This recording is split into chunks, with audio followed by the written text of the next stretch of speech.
2 ঘন্টার মধ্যেই তাদের বাড়িতে বুলডোজার পাঠাচ্ছেন। তাহলে মানুষ 40-50 বছর ধরে যারা বসবাস করছেন তাদের পরিপাটি করা গুছিয়ে গোছানো ঘর বাড়ি আপনি 2 ঘন্টার মধ্যে ভেঙে দিচ্ছেন। এটা কি ধরনের প্রহসন? তাদের মূল্যবান জিনিসপত্র, তাদের প্রয়োজনীয় জিনিসপত্র তারা সরাতে পারছে না ঘর থেকে। এটা কি ধরনের প্রহসন? এটা সাধারণ সরকার কি তাহলে সাধারণ মানুষের জন্য হবে না? সরকারি শুধু আদানি আম্বানির জন্য কাজ করবে, পুঁজিপতি ব্যবসায়ীদের জন্য কাজ করবে? গরিব খেটে খাওয়া মানুষের কি কোনোই মূল্য নেই যে এই ভারতবর্ষে? তাহলে তারা যাবেটা কোথায়? বলার ছিল তৃণমূলের অত্যাচার থেকে আমরা মুক্তি দিয়ে সুশাসন ফিরিয়ে নিয়ে যাবো। তাই কি সুশাসন? বুলডোজার কি কখনো সুশাসনের প্রতীক হতে পারে? বুলডোজার হচ্ছে রাজ্যের সন্ত্রাসের প্রতীক হয়ে দাঁড়ায়। টিএমসি যা করতো, আপনি বিজেপি টিএমসির দোষ দিয়ে যদি আপনার সরকার এসে বিজেপি টিএমসি কে আপনারা ছাপিয়ে যান, টিএমসি তো বুলডোজার চালায়নি, তাহলে আপনারা কেন বুলডোজার চালাচ্ছেন সাধারণ মানুষের উপর? অর্থাৎ আপনি বোঝাচ্ছেন আপনার কাছে ক্ষমতা আছে, আইন আছে, প্রশাসন আছে, আপনি যা ইচ্ছারাই করতে পারেন, কিন্তু মানুষ সেটা মেনে নেবে না। 10 বছর পর আপনারাও রেডি থাকুন, মানুষ যেটা দেবে আপনাকে পাল্টা। আসলে তৃণমূলের অত্যাচার থেকে আমরা মুক্তি দিয়ে সুশাসন ফিরিয়ে নিয়ে যাবো। তাই কি সুশাসন? বুলডোজার কি কখনো সুশাসনের প্রতীক হতে পারে?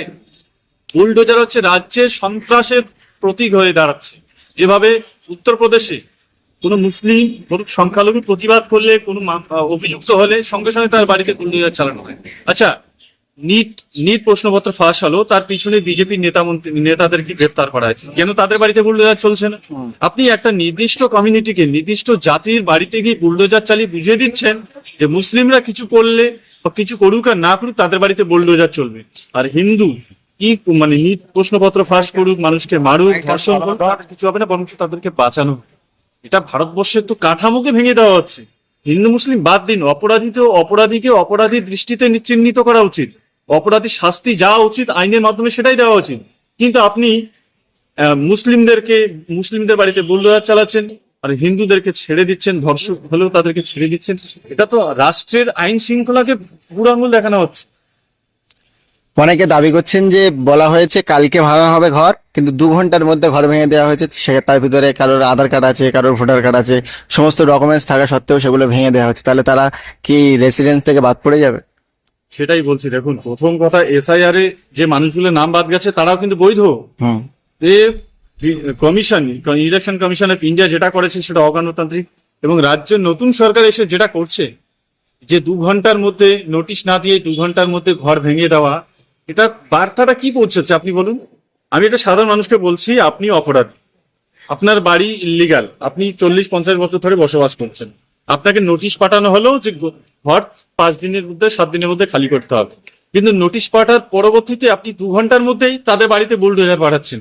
তাহলে মানুষ 40-50 বছর ধরে যারা বসবাস করছেন তাদের পরিপাটি করা গুছিয়ে গোছানো ঘর বাড়ি আপনি 2 ঘন্টার মধ্যে ভেঙে দিচ্ছেন। এটা কি ধরনের প্রহসন? তাদের মূল্যবান জিনিসপত্র, তাদের প্রয়োজনীয় জিনিসপত্র তারা সরাতে পারছে না ঘর থেকে। এটা কি ধরনের প্রহসন? এটা সাধারণ সরকার কি তাহলে সাধারণ মানুষের জন্য হবে না? সরকারি শুধু আদানি আম্বানির জন্য কাজ করবে, পুঁজিপতি ব্যবসায়ীদের জন্য কাজ করবে? গরিব খেটে খাওয়া মানুষের কি কোনোই মূল্য নেই যে এই ভারতবর্ষে? তাহলে তারা যাবেটা কোথায়? তারা তাহলে কাদের কাছে? তারা তো পাকিস্তান, বাংলাদেশে, আমেরিকার কাছে বলবে না আমাকে একটা ঘর করে দিন, আমার ঘর নেই, ঘর থাকার ব্যবস্থা করে দিন। ভারত সরকারকেই তো তারা বলবে। কিন্তু সরকার যদি উল্টে তাদেরকে দেওয়ার পরিবর্তে তাদের ঘর বাড়ি ভেঙে দেয়, তাহলে সাধারণ মানুষরা যাবে কোথায়? তাদের তো শোনার কেউ নেই ভাই। সাধারণ মানুষ যদি একটা কোর্ট কেস করতে যায়, সেখানে 50,000, 1 লাখ টাকা দিতে হয়, যেটা তারা দিতে পারে না। এমনকি দেখা যায় যখন নিরুপায় তারা হয়, অনেক জায়গায় তারা জমি জায়গা সোনা গয়না বিক্রি করে তারা কোর্ট মামলা লড়ে, শেষ পর্যন্ত তারা মামলায় টিকে থাকতে পারে না। এটা ভারতবর্ষের চিত্র। তাহলে এই যে গরিব মানুষেরা, তারা যদি আইনি লড়াইও লড়ে সেখানেও তারা হেরে যাবে। লক্ষ লক্ষ টাকা মামলা করতে হবে, একটা কেস উঠতে গেলে 50,000, 1 লাখ টাকা করে দিতে হবে। কোথায় হবে তাহলে এত টাকা বলুন? তাহলে সাধারণ মানুষ যাবে কোথায়? এবং সাধারণ মানুষের শোনার মানুষও নেই। গরিব মানুষ কিন্তু আন্দোলনও করতে পারে না, এবং তাদের পিছনে কেউ নেই, নেতারাও নেই।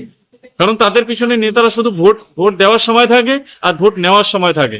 ভোটের বেলায় ফুরিয়ে গেলে গরিব মানুষের কথা শোনার কেউ নেই।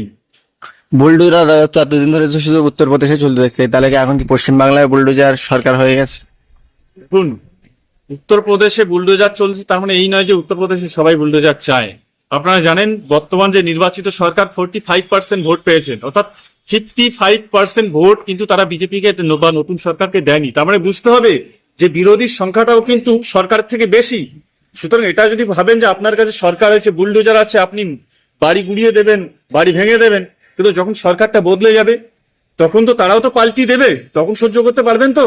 কারণ তৃণমূল 15 বছর ছিল, সন্ত্রাস ত্রাস চারিদিকে ছিল, মানুষ মানুষ বিক্ষুব্ধ ছিল, বেকাররাও বিক্ষিপ্ত ছিল, কিন্তু কেউ কি বুঝতে পেরেছিল যে এতটা পরিমাণে মানুষ বিক্ষুব্ধ ছিল, তৃণমূলের তো ক্ষোভ ছিল। কিন্তু যেই সরকার বদলে গেল, যেই আইন বদলে গেল, মানে প্রশাসন বদলে গেল, মানুষ কিন্তু পাল্টা দিতে শুরু করলো। বিজেপিও তো বেশি দিন থাকবে না, ধরুন 15 জায়গায় 20 বছর থাকবে, কিন্তু তারপরে বিজেপিকেও তো মানুষ জবাব দেবে। কারণ আপনি যদি টিএমসির লাইনে যদি মানুষের উপর আঘাত করেন, অত্যাচার করেন, টিএমসি যা করতো, আপনি বিজেপি মানে টিএমসির দোষ দিয়ে যদি আপনার সরকার এসে বিজেপি টিএমসি কে আপনারা ছাপিয়ে যান, টিএমসি তো বুলডোজার চালায়নি, তাহলে আপনারা কেন বুলডোজার চালাচ্ছেন সাধারণ মানুষের উপর? অর্থাৎ আপনি বোঝাচ্ছেন আপনার কাছে ক্ষমতা আছে, আইন আছে, প্রশাসন আছে, আপনি যা ইচ্ছা তাই করতে পারেন, কিন্তু মানুষ সেটা মেনে নেবে না। 10 বছর পর আপনারাও রেডি থাকুন, মানুষ যেটা দেবে আপনাকে পাল্টা।